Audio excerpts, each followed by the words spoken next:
Мэдээ үргэлжилж байна.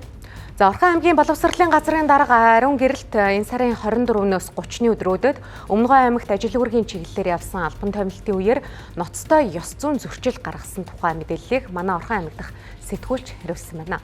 За хохирогчдын мэдээлснээр тухайн үед дарга нь тэдний үснээс цулгаан алгадаж ёс бус үг хэллэгээр доромжилсан бөгөөд энэ нь төрийн албан агчийн ёс зүйн хэм хэмжээг ноцтой зөрчсөн хэрэг хэмээн үзэж байгаа юм байна.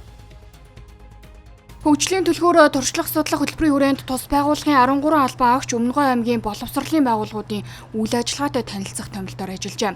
За ингээд буцах замдаа боловсролын газрын дарга ариун гэрэлт нь согтууруулах хундаа хэрэгэлсэн үедээ байгууллагын 3 эмэгтэй ажилтныг үг хэлээр доромжлох, бие махбодод нь халдах зэрэг ноцтой хүчирхийллийн шинжтэй ёс зүйн үйлдэл гаргажээ. Өмнөгов болон Дундгой аймагуудад туршлага судлах ажлаар 13-ла 2 машинтай явцаасан.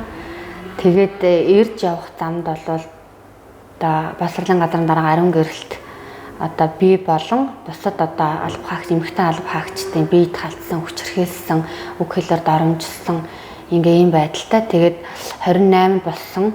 Тэгээ 29-нд бол бид нар Дундговын нутгаар бүтэн яваад 30-ны өглөө өөрийн 5 цаг өнгөрч байгаад ирсэн.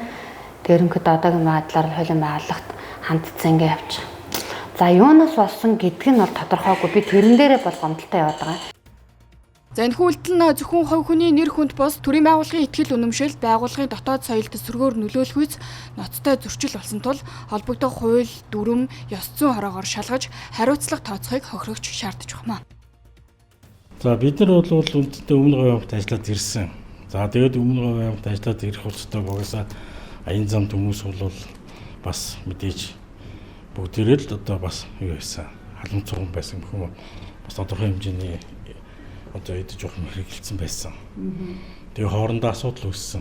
Тэрийг л зохицуулсан асуудал. За Өмнөгов аймаг руу бол яг бид нар Өмнөгов аймгийн боловсролын газарт бол туршлага судлах ажиллаар л явсан. Тэдний аймаг бид манайхыг өөрчилсөн байсан. Тэгээд тэдний аймагт очиж бас боловсролын газар аймгийн хөгжилтөөр танилцсан. Дахиад бид нар тэнд ар үр гэдэг амралтанд 3 өдрийн суулгаа хийж амрах зорилттой л болсон. Албан ёсоор надад бол хүртэл ирээгүй.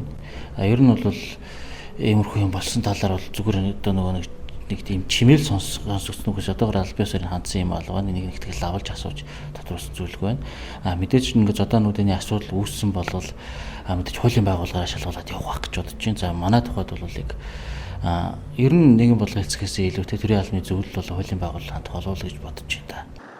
Хохирогчид цагдаагийн байгууллагт болон шүүх шинжилгээний байгууллагт албан ёсоор хандсан бөгөөд одоогоор шалгалтын ажиллагаа эхэлсэн байгаа юм байна.